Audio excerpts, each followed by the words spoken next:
Now with the breaking news, flames destroying part of the famed Herald Square holiday market in Midtown. We're just getting this new video in. You can tell just how big the flames were. Firefighters working to put it all out.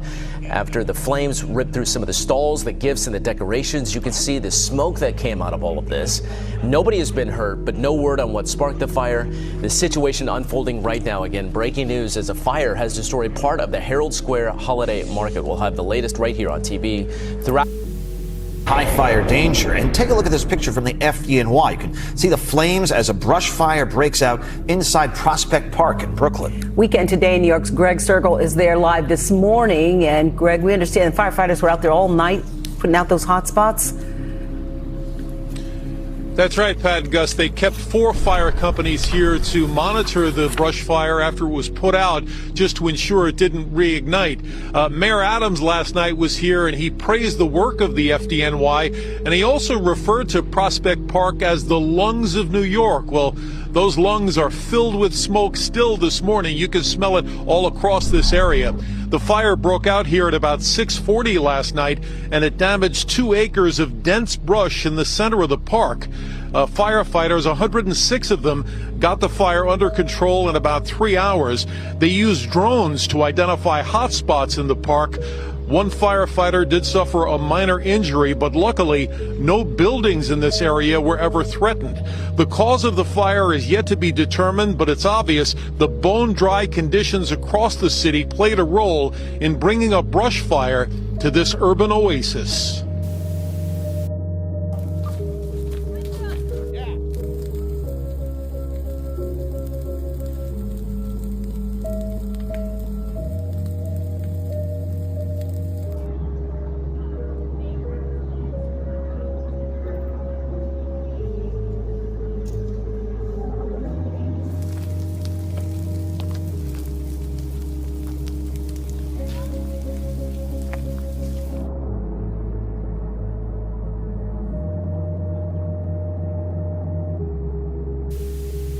As you know, firefighters battled yet another brush fire today, this time in Washington Heights. The flames broke out around 2:30 this afternoon, quickly burning through about 10 to 15 acres of Highbridge Park and then backing up traffic on Harlem River Drive as dozens of first responders fought to get the flames under control. Here's Eyewitness News reporter Lucy Yang. This section of Highbridge Park in Washington Heights is a woodsy, hilly oasis. But what makes it a neighborhood treasure also made it extremely difficult for firefighters to get water on the scene. It's about 10 to 15 football fields in extremely dense brush terrain on very hilly section of the park. With not a lot of hydrant or water sources.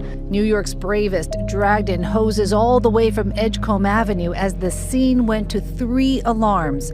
Members of the newly minted Brush Fire Task Force will remain overnight to watch for hotspots. Eyewitness News was given an exclusive look at the unit only a few hours before the flames were reported.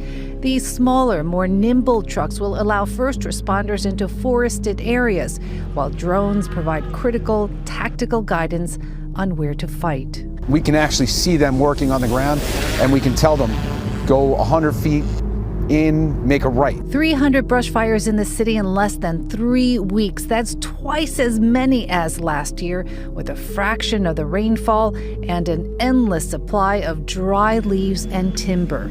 The city now banning any activity outside that could spark a fire. If all New Yorkers don't smoke, don't grill or barbecue, don't have open flames in parks, we will minimize the possibility of fire. The blaze is now under control as the city races from one brush fire to another. The long-awaited rain, now being forecast, can't come soon enough. In the newsroom, Lucy Yang, Channel 7 Eyewitness News.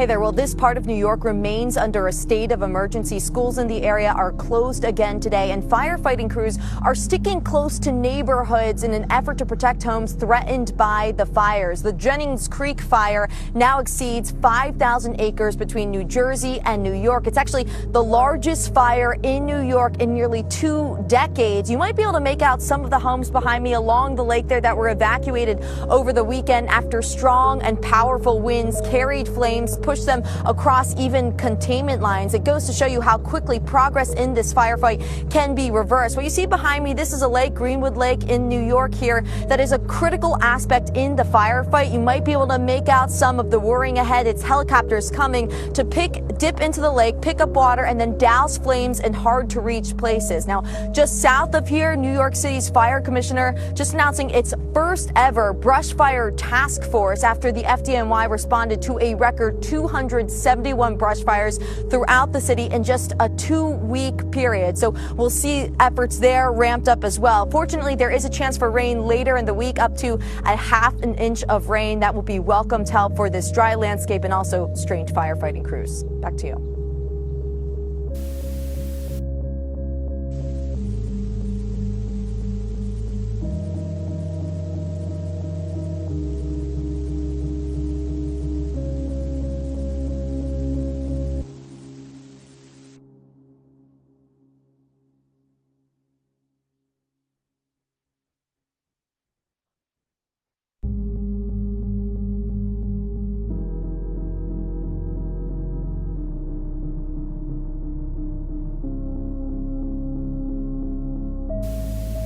Right now in Brooklyn, a prayer vigil is being held for a homeless woman who was set on fire and burned to death on the F train last week while her attacker sat by and watched it happen. News 4's Chris Jose live in Coney Island with the calls from the community tonight. Chris. Right, Adam, the vigil is now underway. A group of community leaders have made their way over to the platform to remember the nameless victim who was killed in the last 20 minutes. People gathered right here at the Stillwell Avenue station in Coney Island. Police have not identified the victim yet, but this heinous crime affects everyone in this community.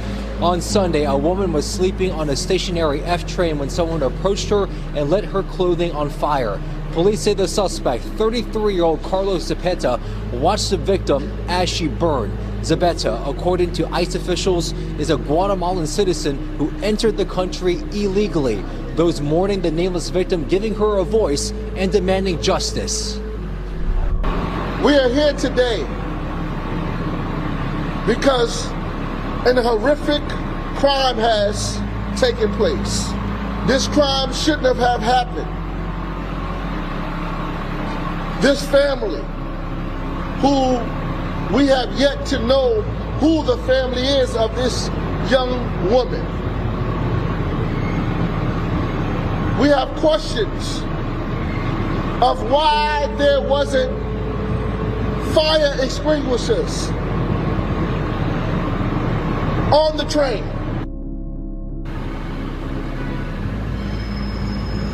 The suspect was arraigned on Tuesday. He remains in jail, charged with murder.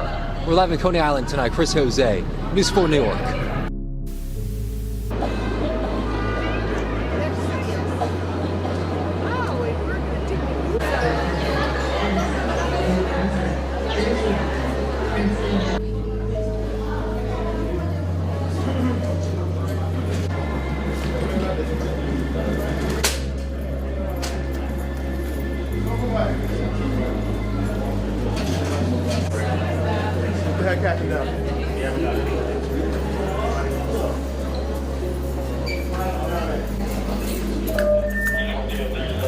Excuse me, Lieutenant? I had a quick question. I'm sorry, buddy.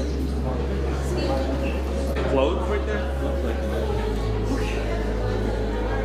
We're waiting for it to officially be confirmed. What are your thoughts on this possibly happening again?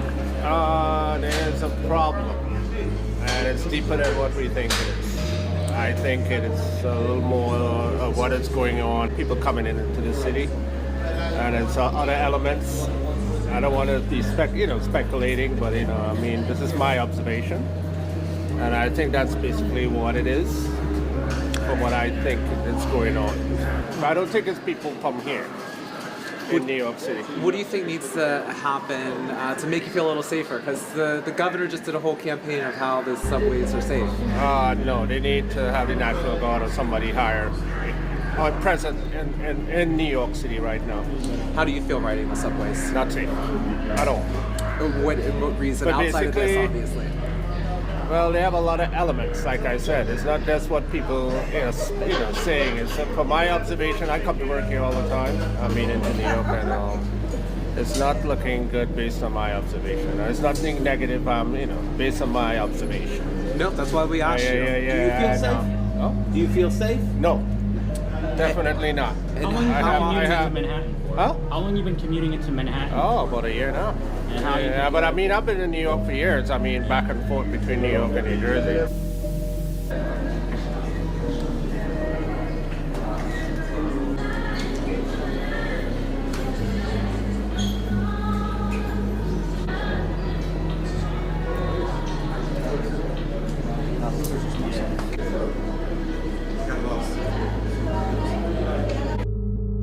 Somebody suffered some kind of burn emergency. We don't know if this was criminal in the sense of someone lit somebody on fire, but someone here, a couple of steps away from you, suffered burns to their body. Given that guys just got here from Kentucky, I don't know how you feel as far as your safety when it comes to subway. Well, I'm with my family and I feel pretty safe, and there are amazing officers beside her, so I feel pretty safe right now. Then as far, you haven't noticed anything? You haven't seen anything? Okay. No. Okay. What do you, have you heard, did you hear about what happened on Sunday with the person that was lit on fire? I did hear about that, but I don't know much about it. You heard about it, and now you're hearing of somebody else who was burned. Thankfully, this person is still alive, is recovering, but...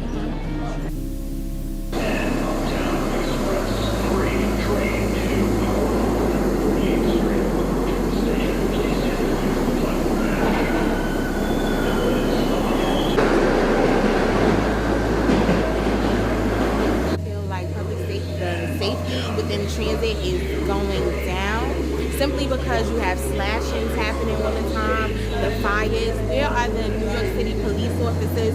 Where are the people that's supposed to protect us? If these are things that's happening right now, I can only imagine that it's going to get worse over time. So many people are coming here, so many different things are happening. So, to be honest, I feel like safety is not really important. I